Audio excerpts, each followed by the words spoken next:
Hola querida iglesia, seguimos hablando acerca de la identidad que tenemos en Jesucristo y hemos estado hablando acerca del texto que está en 1 Pedro capítulo 2 versículo 9. Vamos a leerlo nuevamente y vamos a hablar acerca del tercer término que ocupa Pedro acá. Dice: mas vosotros sois linaje escogido, real sacerdocio, nación santa, pueblo adquirido por Dios, para que anunciéis las virtudes de aquel que os llamó de las tinieblas a su luz admirable. Hablamos ya del linaje escogido, del real sacerdocio, y hoy día vamos a hablar acerca de la nación santa. ¿Qué significa esto?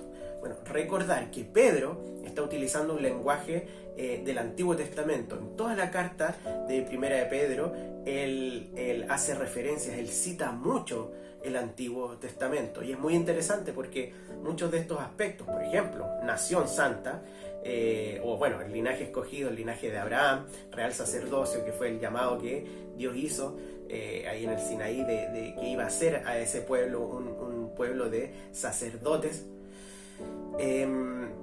Y esta nación santa, haciendo referencia a Israel, todas estas cosas Pedro las está diciendo a iglesias que son gentiles, aunque habían judíos en esas iglesias, pero geográficamente estaban establecidas en Asia. No eran iglesias de Israel, eran iglesias gentiles, así como nosotros. Por lo tanto, es interesante cómo Pedro envuelve, digamos, la identidad de la iglesia desde las mismas promesas que Dios le había entregado a Israel desde su identidad. Por lo tanto, entonces, ¿qué significa que nosotros ahora seamos nación santa? Sabemos que nosotros como pueblo de Dios no estamos asentados en un lugar geográfico. De hecho, esa es la gracia, ¿cierto? Somos el pueblo de Dios, pero en todo el mundo, en los diferentes países.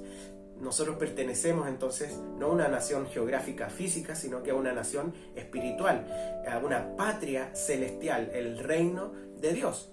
Todos somos el pueblo de Dios, pero lo conformamos es espiritual. Este reino no es físico, pero sí tiene implicancias en el mundo físico. Ahora, dice nación santa.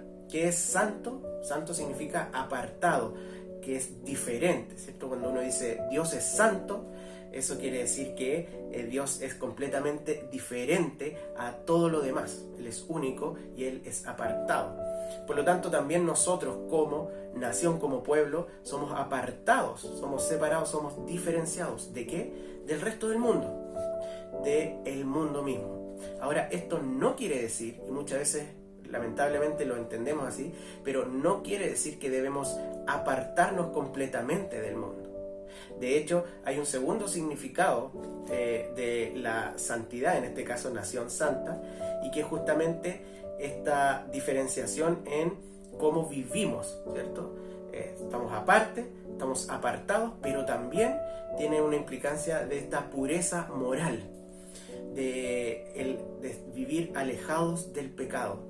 Y todas estas cosas que Pedro menciona tienen que ver con anunciar las virtudes de aquel que nos llamó de las tinieblas a su luz admirable.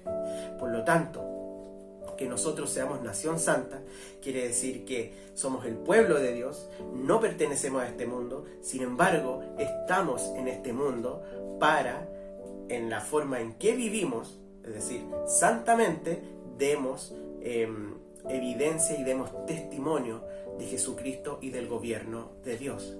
Somos el pueblo de Dios, gobernados por Dios. Y no somos de este mundo, pero el mundo, cuando vivimos bajo el gobierno de Dios, el mundo lo ve. Y de esa manera anunciamos a Jesucristo, a Dios, el reino de Dios. No solamente con nuestras acciones, sino que también con nuestras palabras. Pero no solamente con nuestras palabras, sino también con nuestra forma de vivir. Por lo tanto, somos nación santa. No somos individuos solo santos, somos una nación santa. Debemos como iglesia, como pueblo de Dios, vivir en este mundo apartados y viviendo en santidad para dar la gloria a Dios, evidenciando y mostrando su gobierno sobre nosotros y su poder. Así que los animo, me animo a mí, a que podamos cada día entender esto, a alabar a nuestro Señor, adorar por lo que Él ha hecho por nosotros y vivir entendiendo que somos una nación santa. Que tengan un muy buen día.